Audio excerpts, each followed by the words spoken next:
इसमें देखेंगे exercise 7.3 intro part 10th class. इसमें ट्रायंगल जो है ना, इसमें एरिया ऑफ ट्रायंगल के क्वेश्चन है।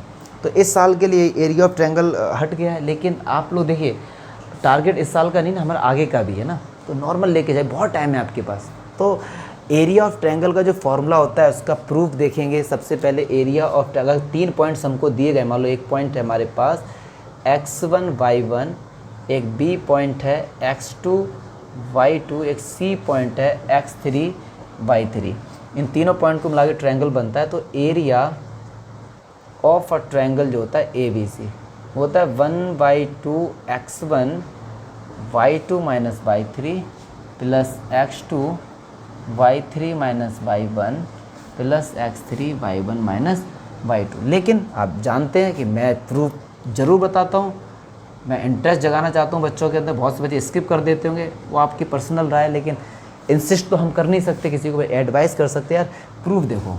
तो चलिए अगर मैं इस क्वेश्चन का प्रूफ देखता हूँ क्या है। तो सपोज मैंने यहाँ पर एक पॉइंट ले लिया, ये a x1 और ये y1, इस जगह पे एक पॉइंट सपोज मैंने यहाँ पर ले लिया, ये b पॉइंट x2 और एक पॉइंट सपोज मैंने ये ले लिया c x3 y3। अब इन तीनों पॉइंट्स को मिलाकर एक ट्रायंगल बनना है। आप देख रहे होंगे ये ट्रायंगल हमारा,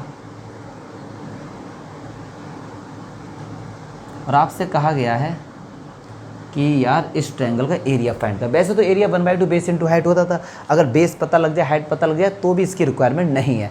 लेकिन अब कैसा भी ट्रायंगल आ सकता है ना, आइसोसेलेस हो, स्केलर हो, इक्विलैटरल हो। तो ऐसे केस में हमने, अगर आपने पहले के वीडियोस देखे तो बहुत अच्छा रहेगा। मैं यहाँ से परपेंडिकुलर ड्रॉ करता हूँ। हमको पता है अगर ये पॉइंट x1 y1 है, मतलब जो x1 होता है वो एब्सिसा होता है, x कोऑर्डिनेट होता है, जो परपेंडिकुलर डिस्टेंस होता है y एक्सिस से। तो इतना पोर्शन x1 है और इतना पोर्शन y1 है। ये तो यार पता होना चाहिए, पक्की बात है। और अंडरस्टूड क्या है कि ये सीधी लाइन होती है, इन पे 90 के भी होते हैं, परपेंडिकुलर ही होता है। ऐसे अगर मैं b पॉइंट से परपेंडिकुलर ड्रॉ करूँ ये, तो ठीक है जी, तो ये डिस्टेंस क्या होगा, x2 होगा, पक्की बात है। और ये जो डिस्टेंस होगा इसका नाम देते हैं A B C D and E। तो जो हमारा BD होगा ये हमारा y2 होगा। क्या होगा, y2 होगा पूरा BD। C से अगर परपेंडिकुलर डाल दिया इस तरीके से, तो ये पोर्शन हमारा x3। ये सब छोटी छोटी प्रूफ बता रहे हैं। देखो प्रूफ से आपको क्या होता है, एक ही चीज़ अंदर की बातें पता लगा। जब आपको अंदर की बात पता है फिर तो आप मज़े करते हो। ये क्या y3 है, यहाँ से लेके यहाँ तक, और हमारा ये पूरा क्या है, y2 है। चलिए अच्छा, एक बात सुनिए, ये सब परपेंडिकुलर है, 90 डिग्री हैं, A B C D E and F, ये हो गया। अब एक बात सुनो ज़रा, मुझको एरिया फाइंड करना है। सारे बच्चे ध्यान से देखेंगे एरिया ऑफ ट्रायंगल ABC का। क्या मैं ऐसे लिख सकता हूँ, बहुत ध्यान से देखेंगे कि area of trapezium, area of a trapezium AEDB plus area of trapezium BDFC minus area of trapezium AEFC। अब देखते चलो, ये एक ट्रापेजियम क्यों बोल रहा हूँ, ये लाइन परपेंडिकुलर है, ये लाइन परपेंडिकुलर, मतलब ये आपस में लाइन क्या है, पैरेलल, और ये हाइट हो गई। देखो तो ये एक ट्रापेजियम हो गया, एक ट्रापेजियम ये हो गया, और एक ट्रापेजियम ये पूरा हो गया। तो मैंने क्या किया, इस ट्रापेजियम का एरिया निकाल लिया, इस ट्रापेजियम का एरिया निकाल लिया, और ये वाला ट्रापेजियम का माइनस कर दिया, तो ट्रायंगल ही तो बचेगा। 10th क्लास में उतनी तो उम्मीद करता हूँ मैं। चलिए अच्छा, एरिया ऑफ AEDB। तो अब सुनो, ये है इस 1/2 क्या होता है, area of 1/2 sum of parallel side. मैं लिख देता हूँ इस साइड में कि एरिया ऑफ ट्रापेजियम, अगर आपको नहीं पता है, एरिया ऑफ अ ट्रापेजियम होता है 1/2 sum of parallel sides into height. तो ये दो लाइन पैरेलल हैं, इसकी लेंथ कितनी है, तो हम यहाँ पे लिखेंगे 1/2 सम ऑफ पैरेलल साइड। ये कितनी, y1, और ये कितनी, y2 इनटू हाइट। अब हाइट सुनो, हाइट ये है, ये पूरा x2 है, और हमको इतना फाइंड करना है, x2 में से x1 माइनस करेंगे, तो ये कितना आ जाएगा, x2 माइनस x1, तो ये हमारा 1 का हो गया। प्लस ऐसे ही BDFC, तो सम ऑफ पैरेलल साइड, ये y2 है, ये y3 है, ये हम लोग फाइंड करेंगे। तो 1/2 प्लस y3, और ये फाइंड करना इतना x3 है इतना x2 है, तो क्या होगा x3 माइनस x2, ठीक है, माइनस एरिया ऑफ AEFC मतलब ये वाला। तो देखो 1/2 तो आएगा क्योंकि ट्रिपेजियम है, ठीक है। अब इसमें देखिए सम ऑफ पैरेलल साइड ये और ये, सम ऑफ पैरेलल साइड ये y1 plus y3 into height, height मतलब ये चीज़ हमको फाइंड करनी है। ये पूरा x3 है, x1 माइनस कर दो, x3 माइनस। अब देखो आंसर तो आ गया। अब केवल और केवल यार कैलकुलेशन है। अब यहाँ से देखिए पूरे में से 1/2 कॉमन आ रहा, तो भाई क्या करते हैं हम लोग 1/2 पूरे से कॉमन ले लेंगे और मल्टीप्लाई करेंगे। तो x2 का y1 में x2 y1, फिर x2 का y2 में प्लस x2 y2, फिर minus x1 y1 minus x1 y2 plus अब x3 y2 plus x3 y3 minus का x2 टू थोड़ी कैलकुलेशन देखते चलना यार। अब देखो यहाँ पे ये बच्चे मिस्टेक करते हैं, माइनस ये भी तो है ना, अब ये माइनस उधर एंट्री करेगा तो x3 y1 माइनस का और x3 y3 माइनस का प्लस का हो जाएगा x1 y1 और प्लस का हो जाएगा x1 y3। अब देखिए कुछ अगर कैंसिल होता है तो कुछ कैंसिल, वरना x1 y1। अब देखते हैं x2 y1, इधर कहीं x2 y1 है, देखो देखो ध्यान से देखो, x2 y1 मुझे कहीं नहीं दिख रहा है, x2 y2, ठीक है, x3 y3 हमारा कैंसिल हो गया, ठीक है। अब देखो x1 वाले x2 वाले वो सब एक तरफ लिख लो। तो x1 वाले देखो क्या है, मैं डायरेक्ट करता हूँ x1 सब दिखा दूँ आपको, और ये x1, तो इन दोनों से अगर मैं x1 कॉमन लेता हूँ तो क्या बचेगा अंदर y3 माइनस y2 प्लस अब x2 वाला लेता हूँ, x2 ये रहा, x2 y1 और x2, यहाँ से अगर मैं लेता हूँ x2 तो y1 माइनस y3 प्लस अब x3, तो x3 ये बचा, तो y2 माइनस y1 हो गया। ये हमारा देखो एरिया ऑफ ट्रायंगल निकल के आ गया। अब देखो बहुत से बच्चे सोच रहे होंगे कि सर ये क्या है, x1 y2 minus y3, sir आपको y3 माइनस y2 आ रहा है, सर ये y3 माइनस आपके उल्टे क्यों आ रहे हैं?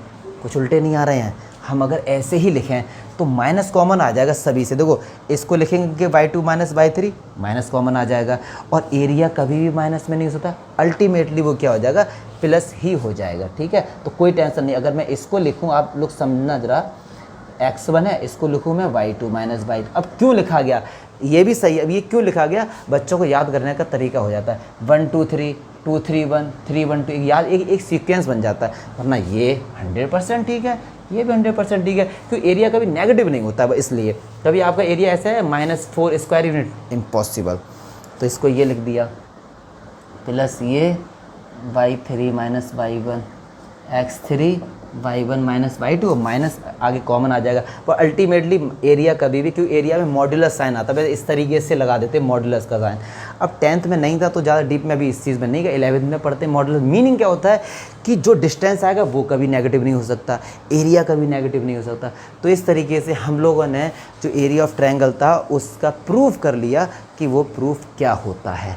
मुझे नहीं लगता इसमें कोई डाउट होना चाहिए, ठीक है। प्रूफ देखिए दबा के, इनसे कंसेप्ट क्लियर होते हैं आप लोगों के, ठीक है।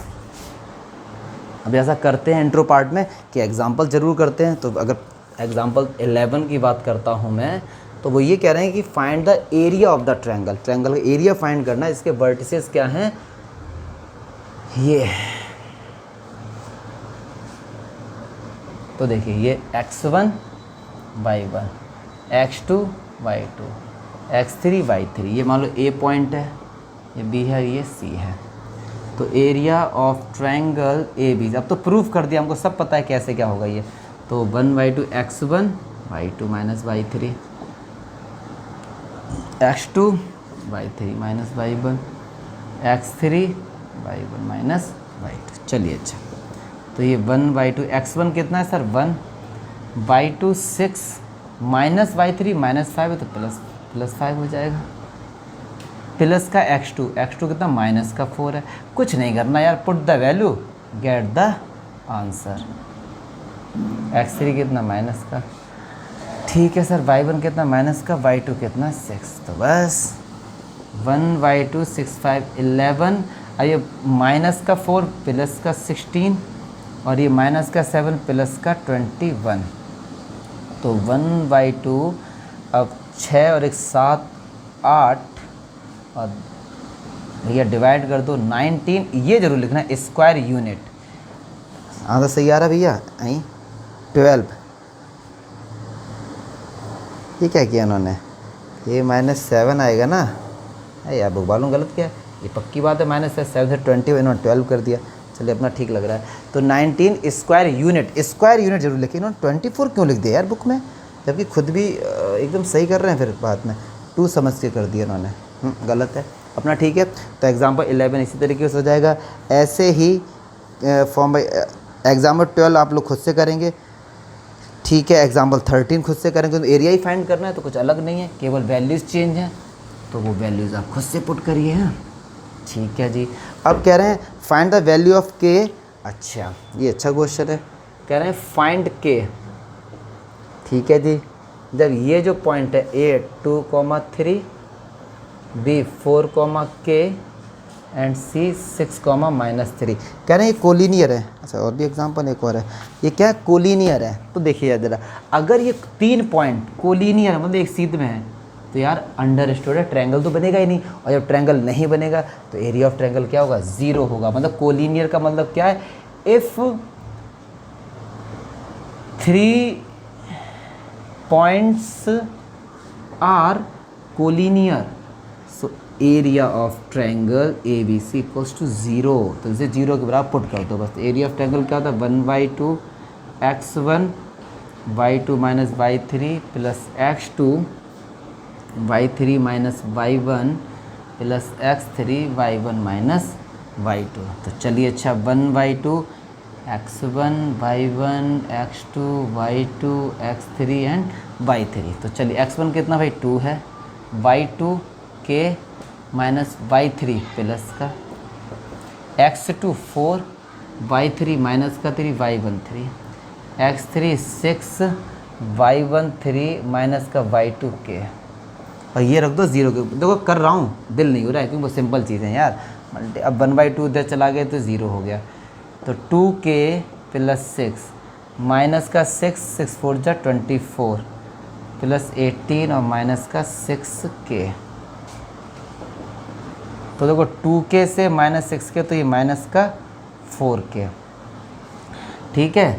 18 और 16 तो कट गए भाई, तो k तो 0 आ गया।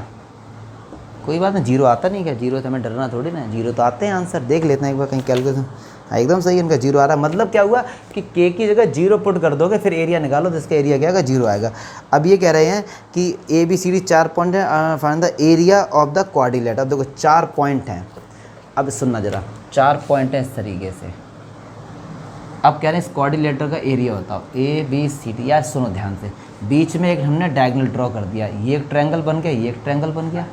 हम इस ट्रायंगल का एरिया निकालना, इस क्वेश्चन को भूल जाओ, इतना पोर्शन, इस ट्रायंगल का एरिया निकाल सकते हैं इस वाले फॉर्मूले से। किससे, सेम इस वाले से भी इसका एरिया निकाल सकते हैं, और दोनों को ऐड कर देंगे। बस कोई लॉजिक नहीं है, अगर लॉजिक हो तो मैं करूँ, लेंथी हो जाएगा, कोई कैलकुलेशन ही है इसमें, कुछ ऐसा नहीं है। आप कर देना। नीचे क्या कह रहे हैं, हाँ ठीक है, यही कह रहे हैं कि किसी का अगर क्वाड्रिलेटर का एरिया फाइंड करना है तो उसके डायगोनल को ड्रॉ करके उसको 2 ट्रायंगल में डिवाइड कर लेते हैं, फिर उसका एरिया ऑफ ट्रायंगल लगा देते। तो मुझे नहीं लगता इसमें कुछ बताने का है, ठीक है।